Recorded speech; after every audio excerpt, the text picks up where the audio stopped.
हाँ जी दोस्तों, सब तो पहला तो मेरे वालों आप सब नूं प्यार भरी सत श्री अकाल। इस वीडियो के विच अज असीं 9th जमात के मैथ की एक्सरसाइज 1.6 करांगे। इस तो पहला इस चैप्टर के उत्ते जो असीं ने वीडियोस बनाईयां ने वो वीडियोस भी उम्मीद करते हैं कि तुसीं ने देख लईआं होणगीआं। अदरवाइज़ तुसीं चैनल की प्लेलिस्ट दे विच जाके वो वीडियोस देख सकते हो। इस चैप्टर के कुछ बेसिक्स ते गल करांगे असीं पहलां, उस तो बाद असीं एक्सरसाइज स्टार्ट करांगे।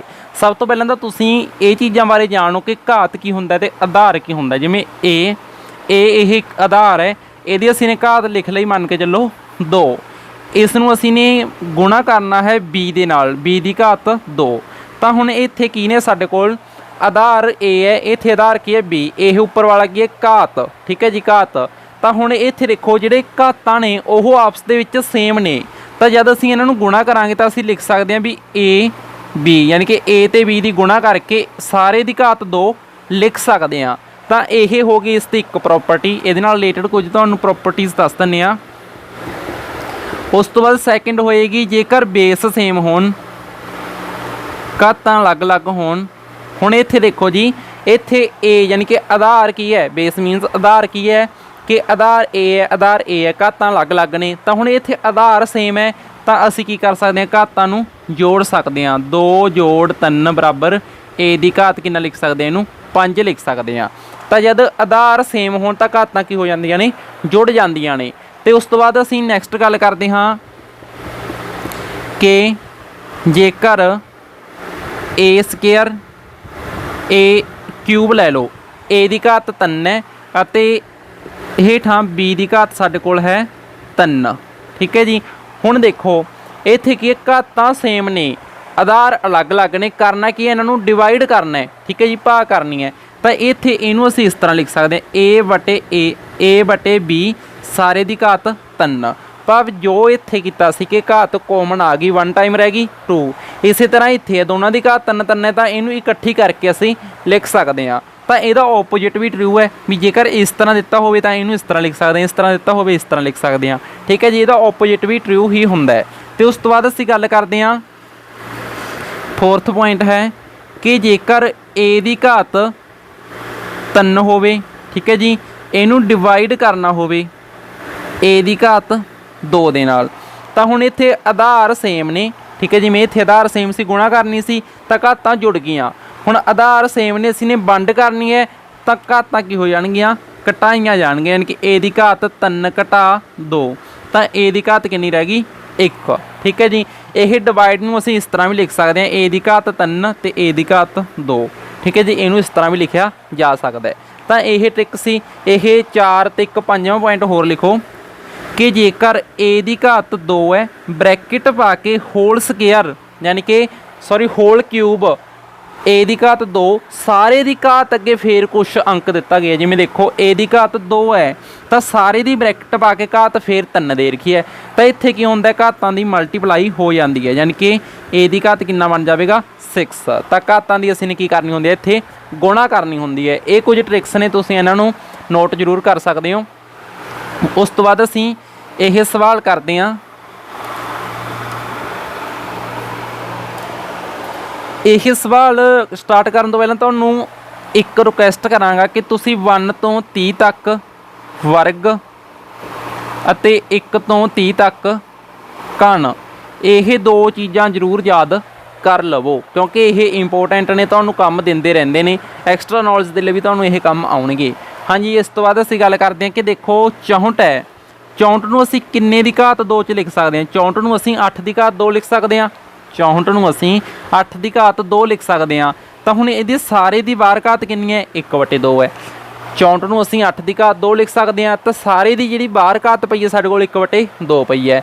तो इत्थे असीं की लिख सकते हैं कि इन्हां नूं गुणा हो गई। असीं ने की कहा सी भी जद 2 घातां होण तो उन्हां दी आपस विच गुणा हो जाती है। तो हुण असीं 2 नूं गुणा करते हैं 1/2 नाल, तो 2 नाल 2 की हो गया, कैंसल हो गया, कितना रह गया 1। तो 8 की घात कितनी रह गई 1, जिन्हों असीं कितना लिख सकते हैं 8 लिख सकते हैं। तो इस तरह से बड़ा सौखा है, हो जाएगा। जेकर नहीं समझ दे आया तो वीडियो में बैक करके देख सकते हो। उस तो बाद असीं गल करते हैं 32 नूं। 32 नूं असीं लिख सकते हैं 2 की घात 5, 2 की घात 5। तो यह बार साडे कोल घात कितनी पई है 1/5। उस तो बाद असीं की करांगे, घातां नूं आपस विच गुणा करांगे, 5 गुणा 1/5, 5 गुणा 1/5, 5 ਨਾਲ 5 कैंसिल हो गया तो कितना बच गया 1, 2 की घात कितनी रहेगी 1 यानी कि 2। ठीक है जी, इस तरह करना सी। उस तो बाद जो नैक्सट सवाल है वो है जी कि 125 125 ਨੂੰ ਅਸੀਂ 5 ਦੀ ਘਾਤ 3 ਲਿਖ ਸਕਦੇ ਹਾਂ। ਸਾਰੇ ਦੀ ਘਾਤ ਕਿੰਨੀ ਦਿੱਤੀ ਹੋਈ ਹੈ ਸਾਨੂੰ 1/3 ਦਿੱਤੀ ਹੋਈ ਹੈ। ਉਸ ਤੋਂ ਬਾਅਦ ਅਸੀਂ ਕੀ ਕਰਾਂਗੇ 5 ਦੀ ਘਾਤ ਕਿੰਨੀ ਰਹਿ ਜਾਏਗੀ 1, ਕਿਉਂਕਿ 3 ਨਾਲ 3 ਕੈਂਸਲ ਹੋ ਗਿਆ ਤਾਂ ਇੱਥੇ ਕਿੰਨੀ ਰਹਿ ਗਈ 5 ਦੀ ਘਾਤ 1 ਰਹਿ ਗਈ, ਜਿਹਨੂੰ ਅਸੀਂ ਕਿੰਨਾ ਲਿਖ ਸਕਦੇ ਹਾਂ 5 ਲਿਖ ਸਕਦੇ ਹਾਂ। ਤਾਂ ਇਸ ਤਰੀਕੇ ਨਾਲ ਇਹ ਸਵਾਲ ਕਰਨੇ ਸੀ। ਤੇ ਇੱਕ ਤਰੀਕਾ ਹੋਰ ਸਮਝੋ, ਸ਼ਾਇਦ ਤੁਹਾਡੇ ਮਨ ਦੇ ਵਿੱਚ ਡਾਊਟ ਹੋਵੇ ਕਿ ਇਹ ਘਾਤ ਦੇ ਰੂਪ ਵਿੱਚ ਕਿਸ ਤਰ੍ਹਾਂ ਲਿਖ ਲਿਆ, ਇਹ ਘਾਤ ਦੇ ਰੂਪ ਵਿੱਚ ਕਿਸ ਤਰ੍ਹਾਂ ਲਿਖ ਲਿਆ। ਤਾਂ ਅਸੀਂ 125 ਨੂੰ ਲਿਖ ਕੇ ਦਿਖਾਉਂਦੇ ਹਾਂ ਤੁਹਾਨੂੰ। ਇਸ ਤੇ ਤੁਸੀਂ ਅਪਾਜ ਗੁਣਨਖੰਡ ਬਣਾ ਲਿਆ ਕਰੋ। 125 ਦੇ ਅਸੀਂ ਅਪਾਜ ਗੁਣਨਖੰਡ ਬਣਾਉਂਦੇ ਹਾਂ। ਤਾਂ ਅਪਾਜ ਗੁਣਨਖੰਡ ਬਣਾਉਣ ਲਈ ਸਭ ਤੋਂ ਛੋਟੀ ਅਪਾਜ ਸੰਖਿਆ ਦੇ ਵੰਡਾਂਗੇ। ਸਭ ਤੋਂ ਛੋਟੀ ਅਪਾਜ ਸੰਖਿਆ ਕੀ ਹੈ 2, 2 ਤੇ ਇਹ ਡਿਵਾਈਡ ਹੁੰਦਾ ਨਹੀਂ, ਭਾਗ ਹੁੰਦਾ ਨਹੀਂ। ਉਸ ਤੋਂ ਬਾਅਦ ਸੰਖਿਆ ਆਉਂਦੀ ਹੈ ਅਪਾਜ ਸੰਖਿਆ 3, ਤਾਂ 3 ਤੇ ਵੀ ਇਹ ਡਿਵਾਈਡ ਹੁੰਦਾ ਨਹੀਂ। ਉਸ ਤੋਂ ਬਾਅਦ ਅਸੀਂ ਡਿਵਾਈਡ ਕਰਾਂਗੇ ਇਸ ਨੂੰ 5 ਦੇ ਉੱਤੇ। 2 ਦਾ ਤਰੀਕਾ ਦੱਸ ਦਿੰਦੇ ਹਾਂ ਕਿ ਜਦ ਪਿੱਛੇ ਜਿਸਤ ਸੰਖਿਆ ਹੋਵੇ ਤਾਂ ਉਹ 2 ਤੇ ਡਿਵਾਈਡ ਹੁੰਦੀ ਹੈ। ਜਦ ਇਹਨਾਂ ਸਾਰਿਆਂ ਦਾ ਜੋੜ ਕਰਕੇ 3 ਤੇ ਡਿਵਾਈਡ ਹੁੰਦਾ ਹੋਵੇ ਤਾਂ ਉਹ 3 ਤੇ ਡਿਵਾਈਡ ਹੁੰਦੀ ਹੈ ਸੰਖਿਆ। ਜਿਵੇਂ ਦੇਖੋ 5 ਤੇ 2 7 ਤੇ 1 8, 8 ਨੂੰ ਅਸੀਂ 3 ਤੇ ਵੰਡ ਨਹੀਂ ਸਕਦੇ। ਇਟ ਮੀਨ ਜੇ ਇਹ ਸੰਖਿਆ 3 ਤੇ ਨਹੀਂ ਵੰਡੀ ਜਾਵੇਗੀ। ਠੀਕ ਹੈ ਜੀ। ਉਸ ਤੋਂ ਬਾਅਦ ਅਸੀਂ 5 ਤੇ ਡਿਵਾਈਡ ਕਰਦੇ ਹਾਂ ਤਾਂ ਸਾਡੇ ਕੋਲ ਆਉਂਦਾ ਹੈ ਜੀ 25। ਉਸ ਤੋਂ ਬਾਅਦ 25 ਨੂੰ ਫੇਰ 5 ਤੇ ਵੰਡਾਂਗੇ ਤਾਂ ਸਾਡੇ ਕੋਲ ਆਵੇਗਾ 5, 5 ਨੂੰ ਫੇਰ 5 ਤੇ ਵੰਡਾਂਗੇ 1। ਤਾਂ ਇੱਥੇ 25 ਦੇ ਗੁਣਨਖੰਡ ਕਿਹੜੇ ਕਿਹੜੇ ਹੋ ਗਏ 5 ਗੁਣਾ 5 ਗੁਣਾ 5। ਤਾਂ 125 ਕਾਹਦੇ ਬਰਾਬਰ ਆ ਗਿਆ 5 ਕਿੰਨੇ ਵਾਰ ਹੈ 3 ਵਾਰ। ਇਟ ਮੀਨਸ 5 ਦੀ ਘਾਤ 3 ਲਿਖ ਸਕਦੇ ਹਾਂ। 125 ਨੂੰ ਕੀ ਲਿਖ ਸਕਦੇ ਹਾਂ 5 ਦੀ ਘਾਤ 3 ਲਿਖ ਸਕਦੇ ਹਾਂ। ਇਸੇ ਤਰ੍ਹਾਂ 64 ਦੇ ਸੀ ਇਹਦੇ ਭਾਜ ਗੁਣਨਖੰਡ ਬਣਾ ਕੇ ਦੇਖਿਓ। ਇਸੇ ਤਰ੍ਹਾਂ 32 ਦੇ ਬਣਾ ਕੇ ਦੇਖਿਓ। ਤਾਂ ਇਹ ਜਦ ਤੁਸੀਂ ਭਾਜ ਗੁਣਨਖੰਡ ਬਣਾਓਗੇ ਤਾਂ ਇਸ ਤਰੀਕੇ ਨਾਲ ਇਹਨਾਂ ਨੂੰ ਅਸੀਂ ਘਾਤ ਅੰਕ ਦੇ ਵਿੱਚ ਲਿਖ ਸਕਾਂਗੇ। ਉਸ ਤੋਂ ਬਾਅਦ ਤੁਸੀਂ ਇਹਨੂੰ ਜੇਕਰ ਨੋਟ ਕਰਨਾ ਹੈ ਤਾਂ ਇੱਕ ਵਾਰ ਨੋਟ ਕਰ ਸਕਦੇ ਹੋ। ਹਾਂਜੀ, ਇਸ ਐਕਸਰਸਾਈਜ਼ ਦਾ ਅਸੀਂ ਹੁਣ ਸੈਕਿੰਡ ਪਾਰਟ ਕਰਦੇ ਹਾਂ। ਸੈਕਿੰਡ ਜੋ ਪਾਰਟ ਹੈ ਇਸ ਐਕਸਰਸਾਈਜ਼ ਦਾ ਉਹਦੇ ਵਿੱਚ ਅਸੀਂ ਕੁਝ ਇਹਨਾਂ ਸਵਾਲ ਨੇ, ਇਹ ਸਵਾਲ ਦਿੱਤੇ ਹੋਏ ਨੇ, ਇਹਨਾਂ ਸਵਾਲਾਂ ਨੂੰ ਅਸੀਂ ਨੇ ਹੱਲ ਕਰਨਾ ਹੈ। ਤਾਂ ਇਹਨਾਂ ਨੂੰ ਹੱਲ ਕਰਨ ਦਾ ਉਹੀ ਤਰੀਕਾ ਵਰਤਾਂਗੇ। ਪਹਿਲਾਂ ਜੋ ਸਾਡੇ ਕੋਲ ਆਧਾਰ ਹੈ, ਆਧਾਰ ਕੀ ਹੈ ਸਾਡੇ ਕੋਲ 9, ਤਾਂ 9 ਨੂੰ ਅਸੀਂ ਕੀ ਲਿਖ ਸਕਦੇ ਹਾਂ 3 ਦੀ ਘਾਤ 2 ਤੇ ਬਾਹਰ ਸਾਰੇ ਦੀ ਘਾਤ ਕੀ ਪਈ ਹੈ ਸਾਡੇ ਕੋਲ 3/2। ਤਾਂ ਹੁਣ ਇੱਥੇ ਅਸੀਂ ਕੀ ਕਰਾਂਗੇ ਇਹਨਾਂ ਨੂੰ ਅਸੀਂ ਘਾਤ ਕਿੰਨੀ ਹੈ 2, ਘਾਤ ਕਿੰਨੀ ਹੈ 3/2। ਤਾਂ ਜਿਹੜੀਆਂ ਘਾਤਾਂ ਹੁੰਦੀਆਂ ਨੇ ਰਫ ਵਰਕ ਦੇ ਵਿੱਚ ਕਰਕੇ ਦੇਖ ਲਿਆ ਕਰੋ। ਘਾਤਾਂ ਨੂੰ ਆਪਸ ਦੇ ਵਿੱਚ ਗੁਣਾ ਕਰ ਦਿਆ ਕਰੋ। ਠੀਕ ਹੈ ਜੀ, ਘਾਤਾਂ ਨੂੰ ਆਪਸ ਦੇ ਵਿੱਚ ਗੁਣਾ ਕਰ ਦਿਆ ਕਰੋ। ਇਹ ਕੰਮ ਰਫ ਵਰਕ ਦੇ ਵਿੱਚ ਵੀ ਕਰਕੇ ਦੇਖ ਸਕਦੇ ਹੋ। ਤਾਂ ਇੱਥੇ ਗੁਣਾ ਕਰਨ ਦਾ ਤਰੀਕਾ ਕੀ ਹੁੰਦਾ ਕਿ ਇਹਦੇ ਨੀਚੇ 1 ਲਗਾ ਲੈਣੇ ਅਸੀਂ। ਠੀਕ ਹੈ, ਜਾਂ ਤਾਂ ਕਹਿ ਲਿਆ ਕਰੋ ਵੀ ਨੀਚੇ 1 ਲਗਾ ਲਿਆ, ਜਾਂ ਫਿਰ 2 ਨਾਲ 2 ਕੱਟ ਗਿਆ, ਇਸ ਤਰ੍ਹਾਂ ਵੀ ਅਸੀਂ ਕਹਿ ਸਕਦੇ ਹਾਂ। ਠੀਕ ਹੈ ਜੀ, ਇੱਥੇ ਕੀ ਹੋ ਗਿਆ 2 ਨਾਲ 2 ਕੱਟ ਗਿਆ ਤਾਂ ਪਿੱਛੇ ਕਿੰਨਾ ਬਚ ਗਿਆ 3/1, ਯਾਨੀ ਕਿ ਕਿੰਨਾ ਬਚ ਗਿਆ 3 ਬਚ ਗਿਆ। ਤਾਂ ਹੁਣ ਇੱਥੇ ਘਾਤ ਕਿੰਨੀ ਰਹਿ ਗਈ 3। ਤਾਂ 3 ਦੀ ਘਾਤ ਅਸੀਂ ਕੀ ਲਿਖਾਂਗੇ 3, ਕਿਉਂਕਿ ਇਹ ਦੋਨੋਂ ਘਾਤਾਂ ਤੋਂ ਤਾਂ ਹੱਲ ਕਰ ਲਿਆ ਸੀ ਨਹੀਂ। ਤਾਂ 3 ਦੀ ਘਾਤ ਸਾਡੇ ਕੋਲ ਕੀ ਰਹਿ ਗਈ 3। 3 ਦੀ ਘਾਤ 3 ਕਿੰਨਾ ਹੁੰਦਾ 27। ਇਸ ਤਰ੍ਹਾਂ ਸਾਡਾ ਆਨਸਰ ਕੀ ਹੋਏਗਾ 27। ਉਸ ਤੋਂ ਬਾਅਦ ਜੋ ਨੈਕਸਟ ਸਵਾਲ ਹੈ ਸਾਡੇ ਕੋਲ 32। ਤਾਂ 32 ਨੂੰ ਅਸੀਂ ਕੀ ਲਿਖ ਸਕਦੇ ਹਾਂ 2 ਦੀ ਘਾਤ 5, ਸਾਰੇ ਦੀ ਘਾਤ ਕਿੰਨੀ ਦਿੱਤੀ ਹੋਈ ਹੈ ਸਾਨੂੰ 2/5। ਤਾਂ ਉਹੀ ਤਰੀਕਾ ਵਰਤਾਂਗੇ ਅਸੀਂ। 5 ਨੂੰ 2/5 ਨਾਲ ਕੀ ਕਰਾਂਗੇ ਗੁਣਾ ਕਰਾਂਗੇ। 5 ਨਾਲ 5 ਕੱਟ ਗਿਆ ਤਾਂ ਕਿੰਨਾ ਰਹਿ ਗਿਆ 2। ਠੀਕ ਹੈ ਜੀ, ਤਾਂ ਕੀ ਰਹਿ ਗਈ ਸਾਡੇ ਕੋਲ ਇੱਥੇ 2 ਦੀ ਘਾਤ 2 ਰਹਿ ਗਈ ਹੈ। ਤਾਂ ਸਾਡਾ ਆਨਸਰ ਕਿੰਨਾ ਹੋਏਗਾ 4 ਹੋਏਗਾ। ਉਸ ਤੋਂ ਬਾਅਦ ਹੈ ਜੀ ਇਹ ਸਵਾਲ। ਇਹ ਸਵਾਲ ਥੋੜ੍ਹਾ ਜਿਹਾ ਅਲੱਗ ਤਰ੍ਹਾਂ ਦਾ, ਕਿਉਂਕਿ ਇਹਦੀ ਜਿਹੜੀ ਘਾਤ ਹੈ ਨਾ, ਘਾਤ ਉਹ ਦਿੱਤੀ ਹੋਈ ਹੈ ਸਾਨੂੰ ਘਟਾ ਦੇ ਵਿੱਚ, ਮਾਈਨਸ ਦੇ ਵਿੱਚ। ਤਾਂ ਇਹਦਾ ਵੀ ਤੁਹਾਨੂੰ ਥੋੜ੍ਹਾ ਜਿਹਾ ਤਰੀਕਾ ਦੱਸ ਦਿੰਦੇ ਹਾਂ ਪਹਿਲਾਂ, ਫਿਰ ਅਸੀਂ ਇਹ ਸਵਾਲ ਸੋਲਵ ਕਰਾਂਗੇ। ਤਾਂ ਇਹਦਾ ਤਰੀਕਾ ਇਹ ਹੁੰਦਾ ਕਿ ਮੰਨ ਕੇ ਚੱਲੋ ਸਾਡੇ ਕੋਲ a ਦਿੱਤਾ ਹੋਇਆ, a ਦੀ ਘਾਤ ਮੰਨ ਕੇ ਚੱਲੋ 1/1 ਹੈ। ਤਾਂ ਇਹ ਘਟਾ 1 ਹੈ ਨਾ ਜਿਹੜਾ, ਇਸ ਨੂੰ ਜੇਕਰ ਅਸੀਂ 1/a ਲਿਖ ਲਈਏ ਤਾਂ ਵੀ ਇਸ ਦੇ ਬਰਾਬਰ ਹੈ। ਠੀਕ ਹੈ ਜੀ, ਦੇਖੋ a ਦੀ ਘਾਤ 1 ਲਿਖ ਸਕਦੇ ਹਾਂ, ਨੋ ਪ੍ਰੋਬਲਮ। ਤਾਂ ਜਦ ਘਟਾ 1 ਸੀ ਘਾਤ ਨੀਚੇ ਆ ਕੇ ਕੀ ਹੋ ਜਾਂਦੀ ਹੈ ਪਲੱਸ ਦੀ ਹੋ ਜਾਂਦੀ ਹੈ, ਕਹਿ ਲਓ ਵੀ ਸਾਈਨ ਚੇਂਜ ਹੋ ਜਾਂਦਾ ਹੈ। ਜੇਕਰ ਇਸ ਤਰ੍ਹਾਂ ਹੋਵੇ ਵੀ a ਦੀ ਘਾਤ ਸਾਨੂੰ 2 ਦਿੱਤੀ ਹੋਈ ਹੈ, a ਦੀ ਘਾਤ 2 ਦਿੱਤੀ ਹੋਈ ਹੈ, ਤਾਂ ਨੀਚੇ ਜੇਕਰ ਇਹਨੂੰ ਇਸ ਤਰ੍ਹਾਂ ਲਿਖ ਲਈ ਅਸੀਂ a ਦੀ ਘਾਤ ਘਟਾ 2 ਬਣ ਜਾਏਗਾ ਇਹ। ਠੀਕ ਹੈ ਜੀ, ਜੇਕਰ ਇਸ ਦਾ ਉਲਟ ਕਰਮ ਕਰਕੇ ਲਿਖ ਲਈਏ, ਸ਼ਾਇਦ ਤੁਸੀਂ ਪਿਛਲੀ ਕਲਾਸ ਦੇ ਵਿੱਚ ਪੜ੍ਹਿਆ ਹੋਣਾ ਉਲਟ ਕਰਮ ਬਾਰੇ, ਇਹ ਇਸ ਦਾ ਉਲਟ ਕਰਮ ਹੀ ਹੈ। ਜਦ ਅਸੀਂ ਇਹਨੂੰ ਉਲਟ ਕਰਮ ਦੇ ਵਿੱਚ ਲਿਖਦੇ ਹਾਂ ਤਾਂ ਘਾਤ ਹੈ ਜਿਹੜੀ ਉਹ ਉਸ ਦਾ ਸਾਈਨ ਚੇਂਜ ਹੋ ਜਾਂਦਾ ਹੈ, ਧਨਾਤਮਕ ਰਿਣਾਤਮਕ ਹੋ ਜਾਂਦੀ ਹੈ, ਰਿਣਾਤਮਕ ਧਨਾਤਮਕ ਹੋ ਜਾਂਦੀ ਹੈ, ਯਾਨੀ ਕਿ ਨੈਗੇਟਿਵ ਪੋਜ਼ੀਟਿਵ ਹੋ ਜਾਂਦੀਆਂ ਨੇ। ਤਾਂ ਇਹੀ ਤਰੀਕਾ ਅਸੀਂ ਇਹਦੇ 'ਤੇ ਵਰਤਾਂਗੇ। ਤਾਂ 125 ਹੈ, ਤਾਂ ਇਸ ਦੀ ਘਾਤ ਕਿੰਨੀ ਹੈ 1/3 ਹੈ। ਤਾਂ ਇਹਨੂੰ ਅਸੀਂ ਇਸ ਤਰ੍ਹਾਂ ਲਿਖ ਸਕਦੇ ਹਾਂ 125। ਇਹਦੀ ਘਾਤ ਕਿੰਨੀ ਬਣ ਸਕਦੀ ਸਾਡੇ ਕੋਲ 1/3 ਪੋਜ਼ਿਟਿਵ ਹੋ ਸਕਦੀ ਹੈ। ਤਾਂ ਇਹ ਨੈਗੇਟਿਵ ਸੀ, ਇੱਥੇ ਆ ਕੇ ਕੀ ਹੋ ਸਕਦੀ ਹੈ ਪੋਜ਼ਿਟਿਵ ਹੋ ਸਕਦੀ ਹੈ। ਤਾਂ ਹੁਣ ਇਹਨੂੰ ਅਸੀਂ ਅੱਗੇ ਸੋਲਵ ਕਰਾਂਗੇ। ਇਹ ਸਾਰਾ ਹਰ ਹੈ ਸਾਡੇ ਕੋਲ, ਹਰ ਦੇ ਰੂਪ ਵਿੱਚ ਹੀ ਸੋਲਵ ਕਰੋ ਇਹਨੂੰ। ਤਾਂ 25 ਨੂੰ ਅਸੀਂ ਕੀ ਲਿਖ ਸਕਦੇ ਹਾਂ 5 ਦੀ ਘਾਤ 3 ਲਿਖ ਸਕਦੇ ਹਾਂ। 5 ਦੀ ਘਾਤ 3 ਲਿਖ ਸਕਦੇ ਹਾਂ ਕਿਉਂਕਿ 5 × 5 25, 25 × 5 125। ਤਾਂ ਇਹਨੂੰ ਘਾਤ 3 ਲਿਖ ਸਕਦੇ ਹਾਂ। ਤਾਂ ਹੁਣ ਜਦ ਇਹਨਾਂ ਘਾਤਾਂ ਨੂੰ ਅਸੀਂ ਨੇ ਆਪਸ ਦੇ ਵਿੱਚ ਕੀ ਕੀਤਾ ਗੁਣਾ ਕੀਤਾ ਤਾਂ ਕਿੰਨਾ ਬਣ ਗਿਆ ਸਾਡੇ ਕੋਲ 1/5 ਦੀ ਘਾਤ ਕਿੰਨੀ ਰਹਿ ਗਈ 1 ਰਹਿ ਗਈ, ਕਿਉਂਕਿ 3 ਨਾਲ 3 ਕੱਟ ਗਿਆ ਤਾਂ 5 ਦੀ ਘਾਤ ਕਿੰਨੀ ਰਹਿ ਗਈ 1 ਰਹਿ ਗਈ। ਠੀਕ ਹੈ ਜੀ, ਤਾਂ ਇਹ ਸਾਡਾ ਆਨਸਰ ਹੋਏਗਾ 1/5। ਇਸ ਤਰੀਕੇ ਨਾਲ ਇਹ ਪਾਰਟ ਕੰਪਲੀਟ ਹੋ ਗਿਆ। ਇਹਦਾ ਜਿਹੜਾ ਇੱਕ ਸਵਾਲ ਰਹਿ ਗਿਆ ਉਹ ਤੁਸੀਂ ਖੁਦ ਕਰਿਓ, ਤੁਹਾਡੀ ਪ੍ਰੈਕਟਿਸ ਦੇ ਲਈ ਛੱਡਿਆ, ਤਾਂ ਇਸ ਨੂੰ ਤੁਸੀਂ ਨੋਟ ਕਰ ਸਕਦੇ ਹੋ। ਹਾਂਜੀ, ਇਸ ਐਕਸਰਸਾਈਜ਼ ਦਾ ਜੋ ਥਰਡ ਪਾਰਟ ਹੈ ਉਸ ਦੀਆਂ ਸਟੇਟਮੈਂਟਸ ਸਾਨੂੰ ਕੁਝ ਇਸ ਤਰੀਕੇ ਨਾਲ ਦਿੱਤੀਆਂ ਗਈਆਂ ਨੇ। ਇਹਨਾਂ ਨੂੰ ਅਸੀਂ ਹੱਲ ਕਰਦੇ ਹਾਂ। ਇਸ ਦੇ ਵਿੱਚ ਅਸੀਂ ਉਹੀ ਤਰੀਕਾ ਵਰਤਾਂਗੇ ਜੋ ਤੁਹਾਨੂੰ ਸਟਾਰਟਿੰਗ ਦੇ ਵਿੱਚ ਦੱਸਿਆ ਸੀ ਕਿ ਸਾਡੇ ਜੋ ਆਧਾਰ ਨੇ ਉਹ ਬਰਾਬਰ ਨੇ, ਆਧਾਰ ਨੇ ਜਿਹੜੇ ਇੱਕ ਨੇ।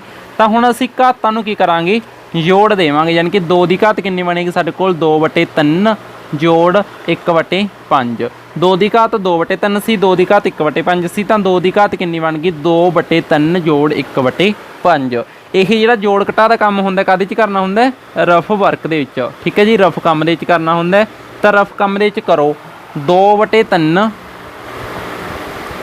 ਜੋੜ 1/5। ਅਸੀਂ ਇਹਨਾਂ ਨੂੰ ਜੋੜਾਂਗੇ ਤਾਂ ਸਾਡਾ ਜਿਹੜਾ ਲਘੁੱਤਮ ਹੈ ਯਾਨੀ ਕਿ ਐਲਸੀਐਮ ਹੈ ਸਾਡਾ ਜਿਹੜਾ ਉਹ ਕਿੰਨਾ ਆਏਗਾ, ਮਲਟੀਪਲਾਈ ਕਰ ਲਿਆ ਕਰੋ। ਤੁਹਾਨੂੰ ਇੱਕ ਤਰੀਕਾ ਦੱਸ ਦਿੰਦੇ ਹਾਂ, ਜਦੋਂ ਦੋ ਸੰਖਿਆਵਾਂ ਨੂੰ ਜੋੜਨਾ ਹੈ, ਭਿੰਨ ਵਾਲੀਆਂ ਸੰਖਿਆਵਾਂ ਨੂੰ ਜੋੜਨਾ ਤਾਂ ਆਧਾਰ ਇਹ ਜਿਹੜੇ ਆਧਾਰ ਨੇ ਠੀਕ ਹੈ ਜੀ, ਹਰ ਨੇ, ਹਰ ਨੂੰ ਹਰ ਨਾਲ ਗੁਣਾ ਕਰਤੀ, ਇਹਨੂੰ ਇਹਦੇ ਨਾਲ ਗੁਣਾ ਕਰਤੀ, ਇਹਨੂੰ ਇਹਦੇ ਨਾਲ, ਯਾਨੀ ਕਿ ਕਿੰਨਾ ਆ ਗਿਆ 15। ਇਹਦਾ ਇੱਥੇ ਕਿੰਨਾ ਆ ਗਿਆ 10, ਇੱਥੇ ਕਿੰਨਾ ਆ ਗਿਆ 3, ਤਾਂ ਕਿੰਨਾ ਆ ਗਿਆ 13/15। ਇਹ ਤਰੀਕਾ ਹੁੰਦਾ। ਇਹਦੇ ਨਾਲ ਸੋਲਵੇਸ਼ਨ ਥੋੜ੍ਹੀ ਜਿਹੀ ਲੰਮੀ ਚਲੀ ਜਾਂਦੀ ਹੈ, ਗੁਣਾ ਲੰਮੀ ਚਲੀ ਜਾਂਦੀ ਹੈ, ਬਟ ਤੁਸੀਂ ਕਨਫਿਊਜ਼ ਨਹੀਂ ਹੁੰਦੇ ਇਹ ਤਰੀਕੇ ਨਾਲ। ਹਰ ਦੀ ਹਰ ਨਾਲ ਗੁਣਾ, ਫਿਰ ਅੰਸ਼ ਤੇ ਹਰ ਦੀ, ਫਿਰ ਅੰਸ਼ ਤੇ ਹਰ ਦੀ। ਠੀਕ ਹੈ ਜੀ, ਇਸ ਤਰ੍ਹਾਂ ਇੱਥੇ ਜਿਹੜਾ ਸਾਈਨ ਹੋਵੇ ਉਹੀ ਸਾਈਨ ਪਾ ਦਿਆ ਕਰੋ। ਇਹ ਜੋੜ ਤੇ ਘਟਾ ਲਈਏ ਤਰੀਕਾ। ਹਾਂਜੀ, 2 ਦੀ ਘਾਤ ਕਿੰਨੀ ਆ ਜਾਵੇਗੀ ਸਾਡੇ ਕੋਲ 13/15। ਤਾਂ ਇਹ ਸਾਡਾ ਸਹੀ ਉੱਤਰ ਹੋਵੇਗਾ। ਉਸ ਤੋਂ ਬਾਅਦ ਹੈ ਜੋ ਸੈਕਿੰਡ ਸਵਾਲ ਹੈ, ਇਹ ਥੋੜ੍ਹਾ ਜਿਹਾ ਅਲੱਗ ਤਰ੍ਹਾਂ ਹੈ। ਕਿਸ ਤਰ੍ਹਾਂ ਕਿ 1/3 ਦੀ ਘਾਤ 3, ਫਿਰ ਸਾਰੇ ਦੀ ਘਾਤ ਫਿਰ 7 ਦਿੱਤੀ ਗਈ ਹੈ। ਤਾਂ ਉਹੀ ਤਰੀਕਾ ਵਰਤੋ। 1 ਦੀ ਘਾਤ 7 ਲਿਖੋ, ਪਹਿਲਾਂ ਅਲੱਗ-ਅਲੱਗ ਕਰਕੇ ਲਿਖ ਲਓ। ਤਾਂ ਨੀਚੇ ਕੀ ਹੋਏਗਾ 3 ਦੀ ਘਾਤ 3, ਫਿਰ ਸਾਰੇ ਦੀ ਘਾਤ 7, ਯਾਨੀ ਕਿ ਘਾਤਾਂ ਨੂੰ ਅਲੱਗ-ਅਲੱਗ ਕਰਕੇ ਲਿਖ ਲਿਆ। ਜਿਵੇਂ ਤੁਹਾਨੂੰ ਦੱਸਿਆ ਸੀ ਵੀ ਇਹਦਾ ਉਲਟ ਵੀ ਸੰਭਵ ਹੋ ਸਕਦਾ ਹੈ, ਉਹੀ ਤਰੀਕਾ ਹੈ। ਤਾਂ 1 ਦੀ ਘਾਤ 7 ਤਾਂ 1 ਹੁੰਦਾ, 1 ਦੀ ਘਾਤ ਚਾਹੇ ਕਿੰਨੀ ਵੀ ਹੋਵੇ ਉਹ 1 ਹੀ ਹੁੰਦਾ ਹੈ। ਤਾਂ ਇੱਥੇ ਕਿੰਨਾ ਬਣ ਜਾਵੇਗਾ, ਘਾਤਾਂ ਨੂੰ ਗੁਣਾ ਹੋ ਜਾਏਗੀ। ਤਾਂ 3 ਦੀ ਘਾਤ ਕਿੰਨੀ ਆ ਗਈ 21। ਜੇਕਰ ਤੁਸੀਂ ਇੱਥੇ ਛੱਡਣਾ, ਇਹ ਵੀ ਸਾਡਾ ਆਨਸਰ ਹੋ ਸਕਦਾ ਵੀ 1/3 ਦੀ ਘਾਤ 21। ਜਾਂ ਫਿਰ ਤੁਹਾਨੂੰ ਜਿਵੇਂ ਦੱਸਿਆ ਸੀ ਕਿ ਤੁਸੀਂ ਜਿਹੜੀ ਘਾਤ ਹੈ ਉਸ 'ਤੇ ਜੇਕਰ ਉਲਟ ਕਰਮ ਕਰ ਦਿੰਦੇ ਹੋ, ਜੇਕਰ ਅੰਸ਼ ਨੂੰ ਹਰ 'ਚ, ਹਰ ਨੂੰ ਅੰਸ਼ ਦੇ ਵਿੱਚ ਬਦਲ ਦਿੰਦੇ ਹੋ ਤਾਂ ਕੀ ਹੋ ਜਾਂਦਾ, ਉਲਟ ਕਰਮ ਕਰਨ 'ਤੇ ਘਾਤ ਦਾ ਜਿਹੜਾ ਸਾਈਨ ਹੈ ਉਹ ਚੇਂਜ ਹੋ ਜਾਂਦਾ ਹੈ। ਇਸ ਨੂੰ ਇਸ ਤਰ੍ਹਾਂ ਵੀ ਲਿਖ ਸਕਦੇ ਹੋ ਵੀ 3 ਦੀ ਘਾਤ ਘਟਾ 21। ਠੀਕ ਹੈ ਜੀ। ਉਸ ਤੋਂ ਬਾਅਦ ਜੋ ਨੈਕਸਟ ਸਵਾਲ ਹੋਏਗਾ 11 ਦੀ ਘਾਤ 1/2, 11 ਦੀ ਘਾਤ 1/4। ਤਾਂ ਇੱਥੇ ਆਧਾਰ ਸੇਮ ਨੇ, ਘਾਤਾਂ ਅਲੱਗ-ਅਲੱਗ ਨੇ, ਕਰਨਾ ਕੀ ਹੈ ਡਿਵਾਈਡ ਕਰਨੀ ਹੈ। ਤਾਂ ਇੱਥੇ ਅਸੀਂ ਕੀ ਕਰਾਂਗੇ, ਘਾਤਾਂ ਦਾ ਕੀ ਹੋ ਜਾਏਗਾ ਘਟਾ ਹੋ ਜਾਏਗਾ 1/2 ਘਟਾ 1/4। ਤਾਂ 11 ਦੀ ਘਾਤ ਕਿੰਨੀ ਹੋਏਗੀ ਸਾਡੇ ਕੋਲ, ਸੋਲਵੇਸ਼ਨ ਕਰ ਲਿਓ ਇਹਦੀ ਰਫ ਦੇ ਵਿੱਚ। ਇਹਨਾਂ ਜਿਹੜੀ ਘਾਤਾਂ ਦੇ ਘਟਾ ਦੀ ਸੋਲਵੇਸ਼ਨ ਹੈ ਫਿਰ ਅਸੀਂ ਰਫ ਦੇ ਵਿੱਚ ਕਰਦੇ ਹਾਂ 1/2 ਘਟਾ 1/4। ਇੱਥੇ ਘਾਤਾਂ ਦਾ ਘਟਾ ਕਰਨਾ ਸੀ ਤਾਂ ਇਹਨੂੰ ਸੋਲਵ ਕਰਕੇ ਕਿੰਨਾ ਆਏਗਾ, ਇਹਦੀ ਇਹਦੇ ਨਾਲ ਗੁਣਾ 8 ਬਣ ਗਿਆ, ਇਹਦੀ ਇਹਦੇ ਨਾਲ ਗੁਣਾ ਕੀਤੀ 4 ਬਣ ਗਿਆ, ਇਹਦੀ ਇਹਦੇ ਨਾਲ ਗੁਣਾ ਕੀਤੀ 2 ਬਣ ਗਿਆ। ਤਾਂ 4 ਘਟਾ 2 ਕਿੰਨਾ ਹੋਏਗਾ 2/8। 2/8 ਲਿਖ ਲਓ, ਜਾਂ ਫਿਰ ਅੱਗੇ ਅਸੀਂ ਘੱਟ ਵੀ ਕਰ ਸਕਦੇ ਹਾਂ। 2 ਦੇ ਟੇਬਲ 'ਤੇ 8 ਕਿੰਨੇ ਦੇ ਆਉਂਦਾ 4 'ਤੇ, ਤਾਂ 1/4। ਤਾਂ 11 ਦੀ ਘਾਤ ਕਿੰਨੀ ਬਣ ਗਈ ਸਾਡੇ ਕੋਲ 1/4 ਬਣ ਗਈ। ਜੇਕਰ ਤੁਸੀਂ ਇੱਥੇ ਸੋਲਵੇਸ਼ਨ ਕਰਨੀ ਹੈ ਇੱਥੇ ਵੀ ਕਰ ਸਕਦੇ ਹੋ, ਬਟ ਇੱਥੇ ਕਲੈਰਿਟੀ ਜੀ ਨਹੀਂ ਰਹਿੰਦੀ, ਸਪਸ਼ਟਤਾ ਨਹੀਂ ਰਹਿੰਦੀ, ਇੱਥੇ ਗੰਦ ਜਿਹਾ ਪੈ ਜਾਂਦਾ। ਇਸ ਕਰਕੇ ਤੁਸੀਂ ਇਹਨੂੰ ਰਫ ਦੇ ਵਿੱਚ ਕਰ ਲਿਆ ਕਰੋ। ਠੀਕ ਹੈ ਜੀ। ਜੇਕਰ ਤੁਸੀਂ ਇਹਨੂੰ ਨੋਟ ਕਰਨਾ ਇਹਨਾਂ ਸਵਾਲਾਂ ਨੂੰ ਤਾਂ ਨੋਟ ਕਰ ਸਕਦੇ ਹੋ, ਪਲੀਜ਼ ਸਕਰੀਨਸ਼ਾਟ ਲੈ ਸਕਦੇ ਹੋ। ਹਾਂਜੀ, ਇਹ ਵੀਡੀਓ ਇੱਥੇ ਤੱਕ ਦੇਖਣ ਤੁਹਾਡਾ ਸਾਰਿਆਂ ਦਾ ਬਹੁਤ ਬਹੁਤ ਧੰਨਵਾਦ।